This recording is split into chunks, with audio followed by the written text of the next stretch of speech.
আসসালামু আলাইকুম, কেমন আছেন সবাই? আজকে আবার হাজির হলাম আমার ডেইলি ব্লগ নিয়ে। বাইরে ঝুম বৃষ্টি হচ্ছে। বৃষ্টিটা দেখে ছোটবেলার কথা মনে হয়ে গেল। আমরা যখন গ্রামের বাড়িতে বৃষ্টিতে ভিজতাম, কত যে আনন্দ করতাম। আর টুপটুপ করে বৃষ্টি পড়তো আর আম পড়তো। যখন আম পড়তো আমরা সবাই মিলে আম খুঁড়তে যেতাম। তো বৃষ্টিতে একটু হাত বুলিয়ে নিলাম, কারণ এখানে তো আমার ভেজার কোনো সুযোগ নেই। আমি যেহেতু বাইরেও যেতে পারছি না। আর নিচে রাস্তায় দেখছি বাচ্চারা ফুটবল খেলছে বৃষ্টির মধ্যে। খেলতে মনে হয় ভালোই লাগছে ওদের। তো এই তো রান্নার জন্য আমি এখানে লাউয়ের খোসা আর আলু কেটে নিয়েছি। লাউয়ের খোসা আর আলু ভাজিটা কে কে পছন্দ করেন অবশ্যই কমেন্টে জানাবেন। আর এখানে বসিয়ে দিয়েছি লাউ।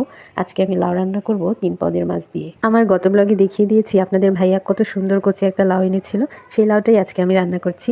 চিংড়ি মাছ, টাকি মাছ আর শিং মাছ একসাথে মিক্সড করে দিয়ে লাউটা রান্না করছি। ভীষণ মজার হবে। আর লাউ কাটার সময় যে খোসাগুলো বের হয়েছে সেগুলো আমি আলু দিয়ে ভাজি করছি। এটা আমার খুবই ভালো লাগে আর অনেক পুষ্টি আছে এই ভাজির মধ্যে। দেখেন আমার লাউটা হয়ে গেছে আর বাতাসে আমার পর্দাগুলো ঘরে কি সুন্দর উঠছে আর আমি দেখছি, আমার খুব ভালো লাগছে। আর শুধু একটাই কথা বারবার মনে হচ্ছে, যদি আমি আমার বাড়িতে থাকতে পারতাম, ছোটবেলায় ফিরে যেতে পারতাম, বৃষ্টিতে ভিজতে পারতাম, আম কুড়াতে পারতাম, খুব ভালো লাগতো। তো এই তো বৃষ্টি ধরতে ধরতে আপনাদের কাছ থেকে বিদায় নিচ্ছি। আল্লাহ হাফেজ সবাইকে।